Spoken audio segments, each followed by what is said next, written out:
I'd like to talk to you today about leadership transitions. Even as I speak, 3 major ones have taken place in my world and in our world, even in the last 2 weeks.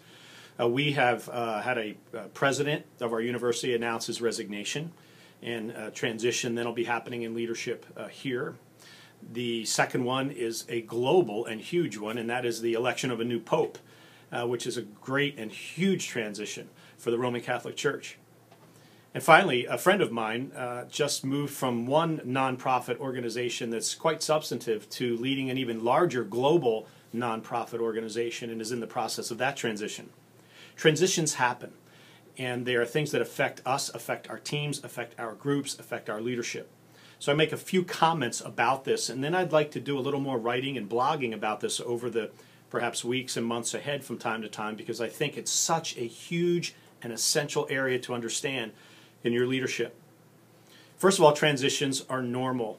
They occur in everyday life, both in family and in relationships, as well, of course, in organizations and institutions.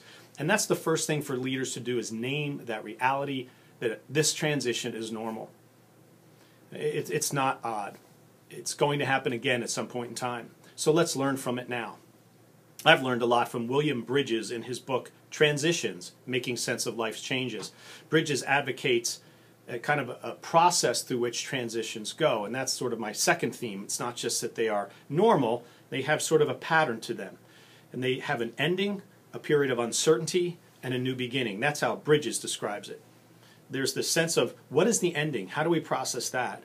What is this transition time of awkwardness that he calls the neutral zone? And then what about going into the future, into the new beginning? Sometimes these things overlap. Sometimes there's great distance between the ending and the new beginning. The point is to recognize that there's a pattern to change in transitions. So let's process endings well. Do the relational work we need to do. Make sure things are closed out. Let's not leave a lot of loose ends. Make sure things are as best as we can leave them as we leave, and not leave things in a mess. It's really awkward in an organization when a leader just takes off and leaves a mess behind.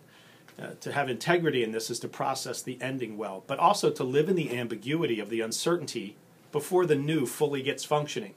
It's an awkward time, so we need to name that reality as well. Another thing about transition is they can be highly emotional in an organization or a relationship. It can create anger, frustration, sadness, disappointment. Some people don't understand why the leader's leaving, even if it's for great and legitimate reasons. Sometimes a leader leaves under darker circumstances. That creates a lot.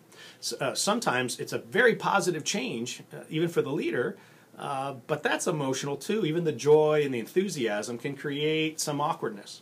So it's important for you to allow your people, or people in the process, to process the emotion. Journal it down. Create a meeting or a retreat or an environment to sort of get things off your chest. Don't ignore the emotional components. Don't try to stuff all that. You'll just simply create tension in the organization that you do not need. And finally, when transitions are processed well, they are great times for personal growth and change, even though it doesn't feel that way in the moment.